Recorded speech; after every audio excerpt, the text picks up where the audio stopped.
Jesus, Bob, that's a lot of fucking information. I don't know how I'm going to process that. And honest to God, I didn't know one person could drink a bottle of scotch that fast.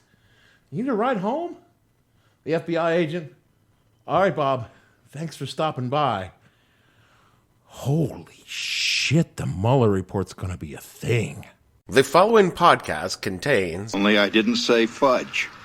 And for gosh sake, watch your language. Watch your profanity. Right, I'm sorry. explicit language.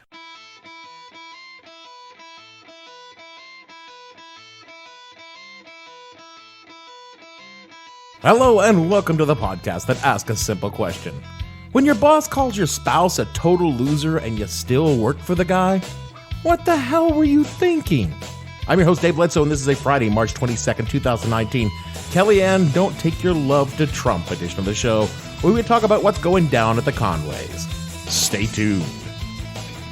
The What the Hell Were You Thinking podcast is brought to you by Fix a Spouse. Is your significant other getting you down, coming between you and commercial or financial success that you rightly deserve? Why not try Fix a Spouse? Our professional spouse rehabilitators will correct an errant spouse or your money back. We're not talking about just a little talking to here. We mean a complete psychological reprogramming using certified gold standard CIA techniques.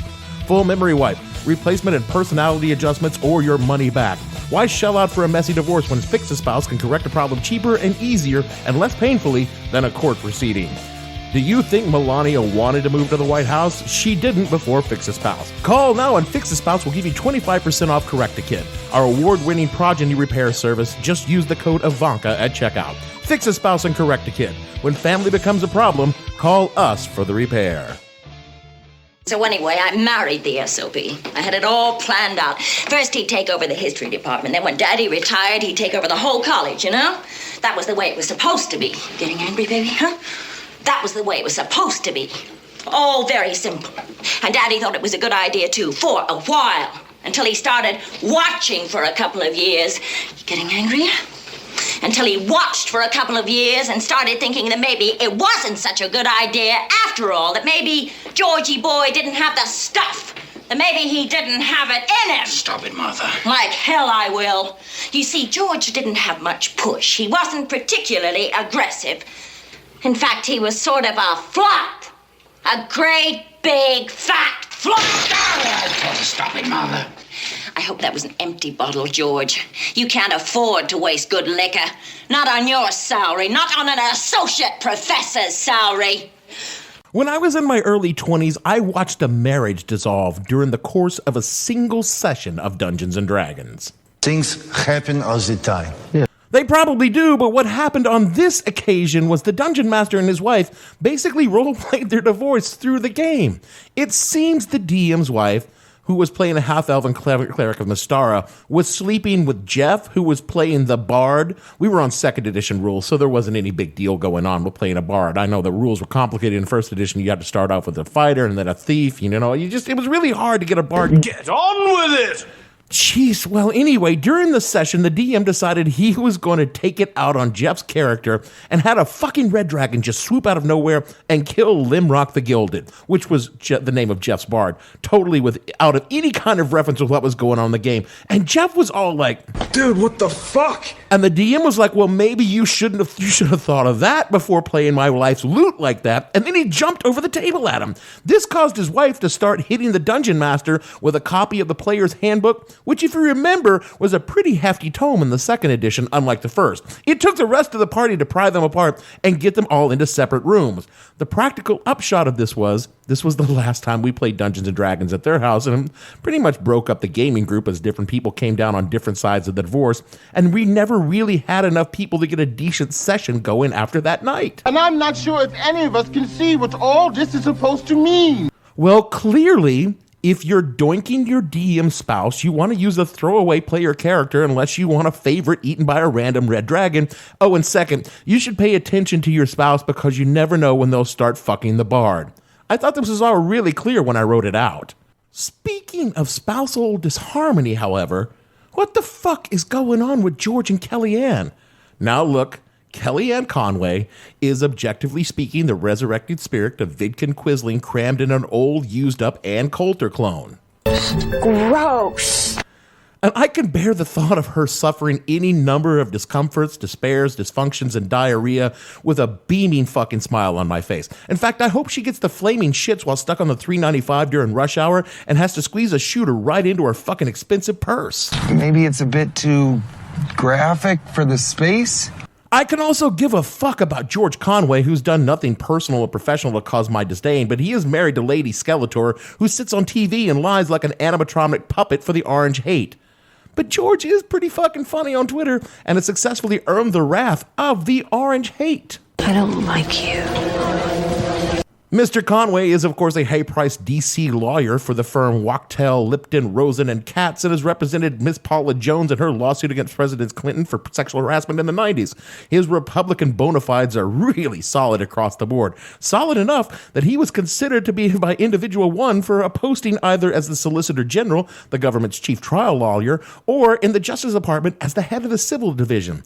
A job he refused because, and I quote, "the administration is like a shit show in a dumpster fire," Conway said. And then you got James Comey firing, and then you have him going on TV saying, "I had Russia in my mind. I'm going to be in the middle of a department he's at war with." Why would anybody want to do this? Yeah, I like this guy. Kind of squeaky clean, shit don't stink, Mouseketeer looking motherfucker. Since that happened, Mr. Kellyanne Conway, as the porn payer-in-chief now refers to him, has also been a frequent and highly entertaining critic of Donnie T on the Twitter machine. During the latest Twitter tirade by the 10-pated twit, Conway posted the diagnostic criteria for the narcissistic personality disorder, or as it'll soon be known, the Trump syndrome, which seems to have tweaked the tiny dinky of the liar-in-chief, who blasted back by calling him a total loser. Which honestly is getting kind of played by now, and Don needs to come up with some fresh Twitter burns. But then he followed it up by saying, quote, "George Conway, also referred to as Mr. Kellyanne Conway by those who know him, is very jealous of his wife's success and angry that I, with her help, didn't give him the job he so desperately wanted. I barely know him, but just take a look, a stone-cold loser and a husband from hell." Oh yeah, spicy. This has left Kelletor in a bit of a pickle, as she's had to navigate between her boss, a man that would literally sell his children, at least his youngest child, with the highest bidder, maybe Jeffrey Epstein, if he thought it would help him, and her husband, a man who she's been married to for 17 years and has children with. Naturally, Lady Lies-A-Lot chose the obvious path, saying in Politico, quote, "He left it alone," regarding George, "for months out of respect for me," Conway, a senior Trump aide, told Politico in a brief telephone interview. "But you think he, Donald Trump, shouldn't respond when somebody, a non-medical professional, accuses him of having a mental disorder? You think he should just take that sitting down? Don't play psychiatrist any more than George should be," she added. "You're not a psychiatrist, and he's not." Respectfully. That's cold, man. Thank you. In a way, George and Kelletor are just stand-ins for the United States in general these days, as politics has torn a rift through American families in a new and exciting way. I mean, there's always been that one uncle that shit all over Thanksgiving, but as a rule, we managed to find a way to live in relative peace and quiet. But then, the country shat a turd right into the stuffing hole of the turkey, and the stench and stains linger still, and all of our family skid marks are indelibly ingrained into the fabric of our national underwear. Tough stains can be frightening and next to impossible to get out, especially when you can't care for them properly. Save the moment with Tide to Go. And we don't have a Tide pin in any of our pockets. From an article in The Atlantic from November of 2018, for so many events in political life, two unreconcilable accounts unfurl in parallel, and which story you trust seems to say more about your identity than it ever has before. These dueling narratives can make it feel impossible to have productive conversations with anyone who believes the other story, and that includes members of your own family. In the lead up to the 2016 election, a survey conducted by ABC News found that 37% of Americans had experienced increased tensions with relatives or friends because of the campaign. The fracturing of the country at large finds expression on a personal level at birthday parties, barbecues, and holiday dinners. How do you sit at the table with someone you love, but with whom you cannot agree on even the most fundamental facts? Should you try to change their minds? Should you sit at the table with them at all? Unquote. Anyone who's listened to this show knows the election shattered the fragile truce between my capital C conservative Trump-loving Bible-thumping parents and their only coastal elite pinko commie liberal atheist son. How are you even related? I don't know. I don't know. No one does. It's taken us almost 3 years to come down from open warfare to a chilly ceasefire broken only by occasional snipings over the DMZ of Facebook. But we live hundreds of miles apart, and we can mute or unfollow each other when things get snippy. And let me tell you, friends, just create a block list of people on Facebook and social media that contains every family member that doesn't agree with you.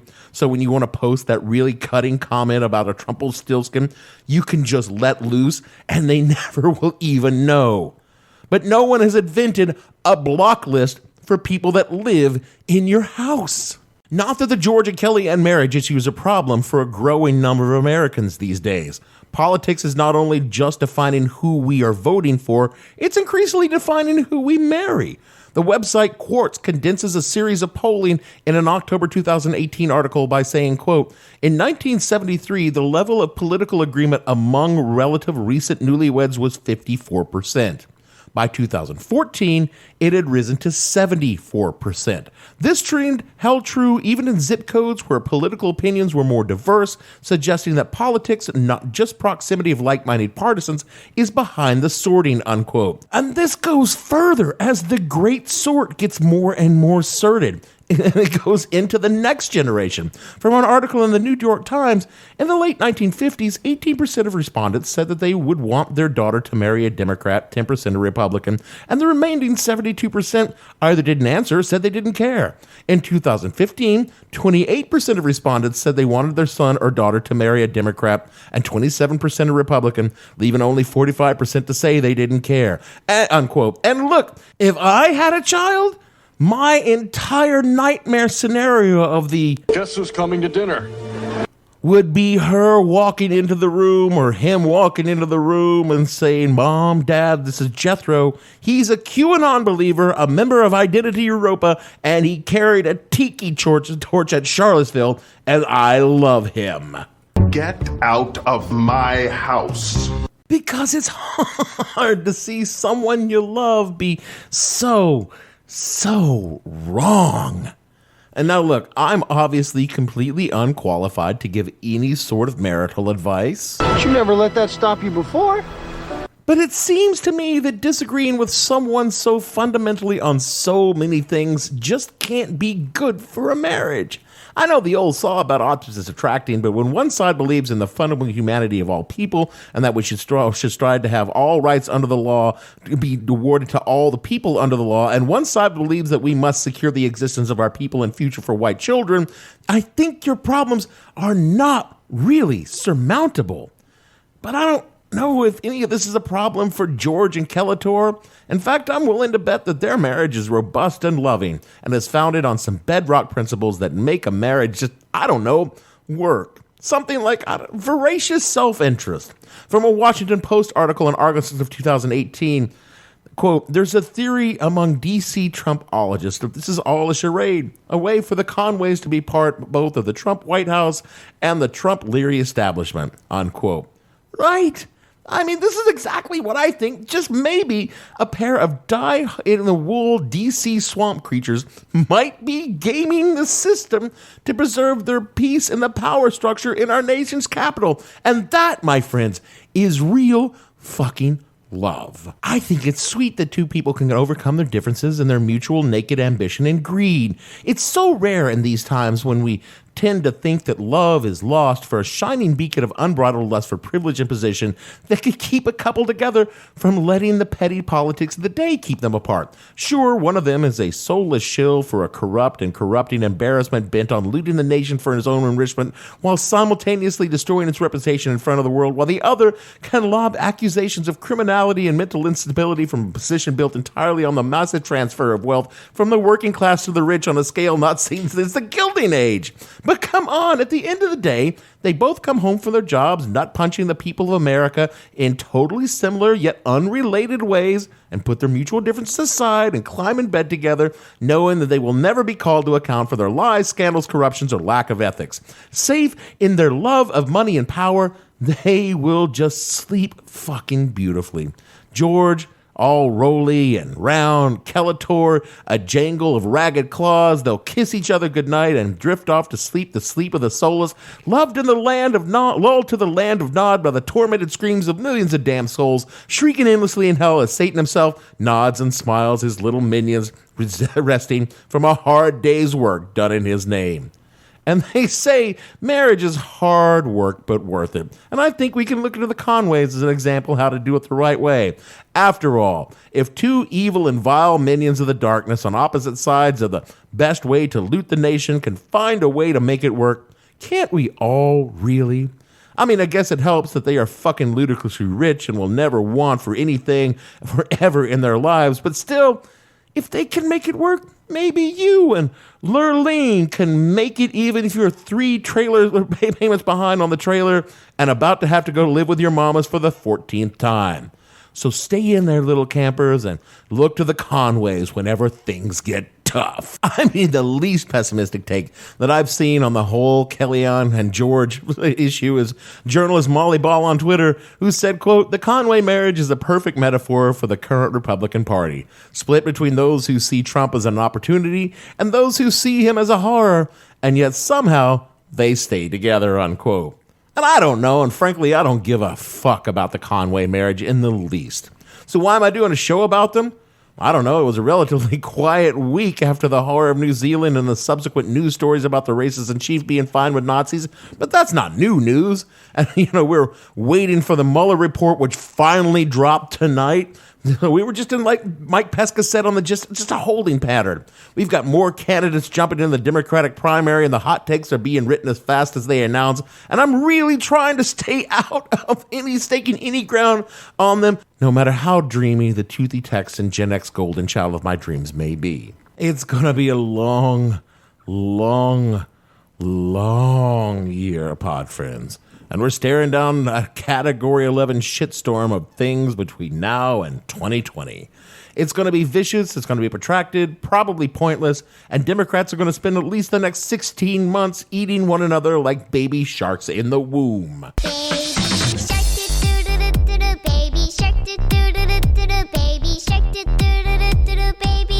The fight for the finish in the primary is going to be nastier than any fight between George and Kelletor. It'll make it look like a slap fight between preteen girls bickering over a torn poster of whomever the fuck preteen girls are into these days. I don't know these things. What I do know is that things are going to suck and suck intensely, and I cannot spend the intervening time between now and then talking about them on a podcast, which is why you get a 20-odd minute show on the fucking Conways instead of leading up to a pointless and decidedly unentertaining conclusion. The world isn't Twitter or even Facebook. Turn them off for a while and go and do something, anything, or you will go insane. More important than that, tell the people you love that you love them, even if they are a shambling bag of brittle bones evil. They won't be around forever, and they too will leave the administration, and the orange hate finds some reason to turn on them. They're going to need you when it comes time to write the tell-all book that's going to buy your family a lovely cottage on Nantucket. That is it for our show this week. I kept it short this time because I kind of thought that maybe something important would happen this weekend. And look what's happened. The Mueller report is done. It could be the beginning of the end of the beginning, the middle, the fucking coda, the afterwards, the press, the prologue. No one fucking knows what's going to happen with the Mueller report this weekend because we probably will never even see the goddamn thing. So let's all just relax, enjoy this time, because the republic could be ending or not. The presidency could be ending or not. I mean, weirder shit has happened in just the past 6 weeks. So don't stress about it. Don't worry about all the weird shit that just going to come. It's just going to freak you out. It's either going to happen or it's not. Just deal with it. All right. So look, I'm going to skip past the The Mueller report today, I actually didn't expect it to happen. So I had written the whole ending of the show, but I think that we got to talk about the Mueller report. And I want to remind you here at the end of this that no one fucking knows what's in it. No one knows what we're going to see from it, and no one knows what's going to happen. You're going to spend some time stressing out about this. Don't stress out about it. Just fucking wait and see. Pretend that it didn't happen. When the shit starts to come out, if the shit starts to come out, that's when you start to stress. So that's it. That's it for the show this week. Rate and review What the Hell podcast on Twitter. I don't fucking know. Let me just say for me, Dave, never married for obvious reasons, Bledsoe. Producer, mother wouldn't approve of you, Gavin, and all the fictional divorcees on this show. We want to say someday George will look at Kelly and say to her, Kellyanne, don't take your love to Trump. We'll see you all next week. Your lips and rolled and curled your tinted hair.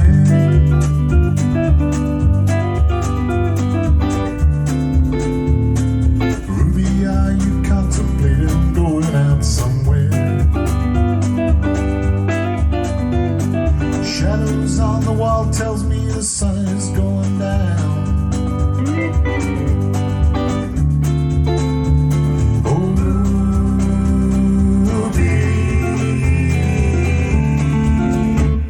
Don't take your love to town.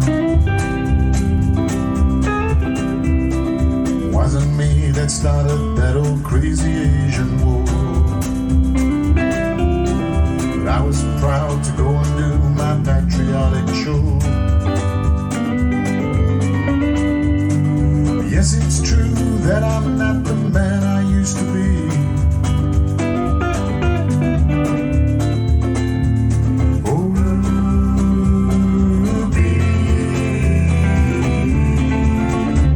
Still need some company.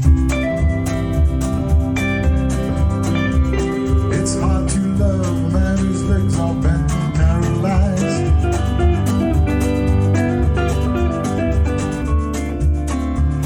And the wants and needs of a woman your age, really I realize.